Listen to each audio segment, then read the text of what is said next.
Zamzu Production YouTube channel clear to te in Zavain Chiboikan book at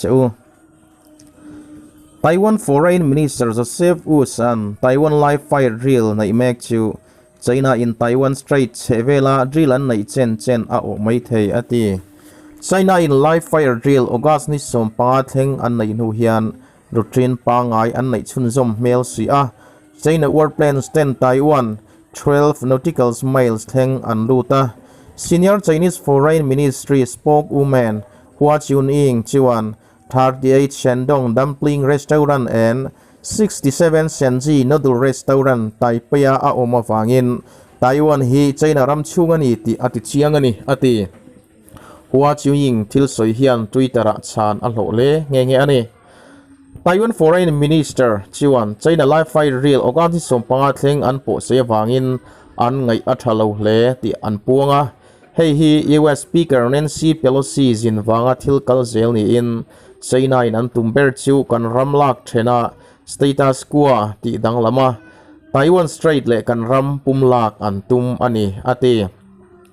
The United States chuan China in Taiwan maltlatir atuma a hlotling ngai lawang House Speaker Nancy Pelosi chuan atibok China in Taiwan ti boy phet atum hi an hlotling ngai lawang America in Taiwan kan thlopna anasa tel zok ani atibok he thu hi China benga ari ring hle a China Foreign Ministry in an ron changlet venge tura rin ani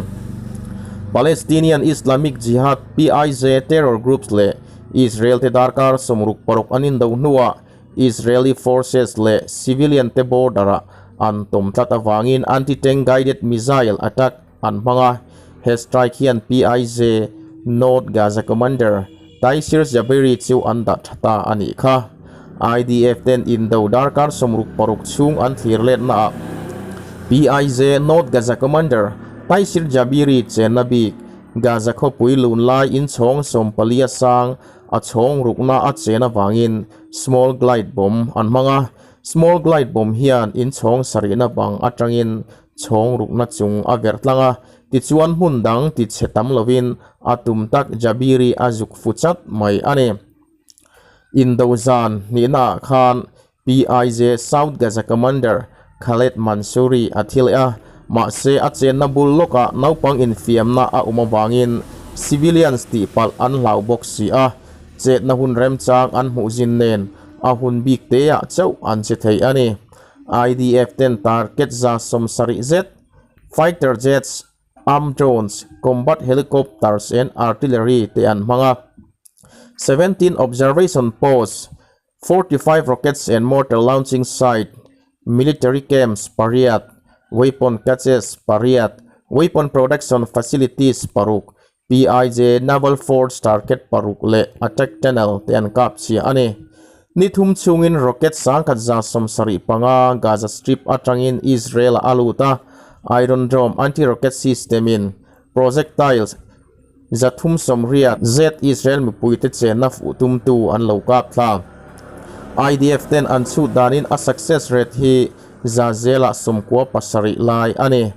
IDF data a alandanin Iron Dome interception ratio hi mei sang ni somni pakhat conflict sa khan zazela somkwa pali ani a Sangni sompali indawna khan zazela somriat pakua ani a Sangni sompani indawna zazela somriat paruk ani bok rocket zanhi zet chu Gaza Stripa nithum chung khan atla a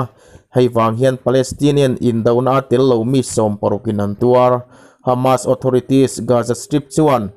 mi somli panga thi in thizinga hian no pang som paruk an tel anti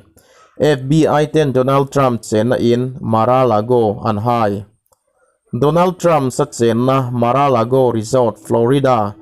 FBI ten lu chuin an hai chiama. Former President chena hai chun alan hial ome. Eric Trump an White House documents. National Archive mi federal agents ten an zong ni in Fox News April. National Archive lama tour presidential document poimote. 2021 khan Trump an apet suak mailovin a hreng khotlai luini in report a oma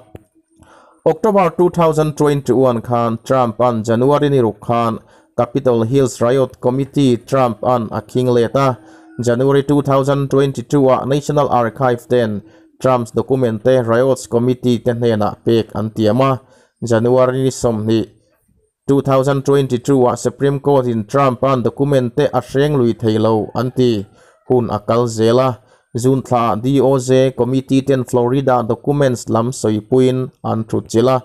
tum angin eng makal tak lawa chiwan August ni riata FBI ten Mar-a-Lago an lu chuata National Archive ten Donald Trump an sensitive White House document akol ni in an chal ani Florida judge in Florida Mar-a-Lago hai phalna petu Bruce Reinhardt hian billionaire pedophile tetan athok nual to a Jeffrey Epstein workers po alo ni to trin hun rei takhan local US attorney office achua sana Barack Obama tan dollar sang ni alo tho to bok President Donald Trump an achen na in Florida FBI ten andap ti apuang chia Trump funds ten Mar-a-Lago an thlenchil venghal pro-Trump signs and 2024 campaign na tur aminen US legal expert te chuan Donald Trump an dan manga thiam lo chantira ni chuan mipui thlan lalna office alwa thei to lawang 2024 a presidential seat achu thei to lawang anti Democrats ten FBI mangin achen na in hial an lu chua sakta ka chuan case US Code Title 18 Section 2071 te an ortir theya US Code Title 18 Section 2071 hian mi tu point US sarkar document poimo thukrutu chu poisa choi tir le kumthum chung zel tan ti ani Capitol Hills Riot Committee ten January 2021 a Trump an White House achua san khan 15 boxes poimo tak achua san tel anti hei hi achen na in an hai chan ber po nia pu ani hang box 15 te hi January 2022 khan National Archive da let an nia ma se FBI ten Mar-a-Lago an hai sak thau si enge an zon an du an hu em tiala hriat lo FBI agent som thumrual ten notice pelok salova geta an luta an vahai mi mai ane top gop te FBI laka an thin rim hle Ohio Republican Mike Tanner phaichuan FBI te engfanga Mar-a-Lago lu chuange an ni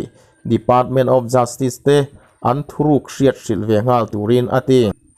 FBI Director Christopher Warren Mar-a-Lago alu chuan tir hi ramtan hlom hli ani em Congress in engkim hriat kan phu members of the House Permanent Select Committee hian ramtana hlom hlia lo hi tinge an boipui em anti Republican leader Kevin McCarthy an phubalak atiama US Attorney General Merrick Garland ahau hial ani Republicans 10 November an chakani chuan Democrat solaka phubalak antiama Donald Trump Jr. in apa thlawang a hau zui bok Republican Florida Governor Ron DeSantis aron ang vele a Banana Republic aron soibok Box 15 classified document Donald Trump an akol luinia an puhi FBI 10 an mutareng emle heng ang hi tu tema Presidents of the United States telaka alatheng ngailo GOP Marco Rubio Lauren Boebert Nick Smith Andy Biggs te an thinarim le a Heburua ka hian Donald Trump tan 2024 kong asueng don nge thiam lo Democrats ten an chantirang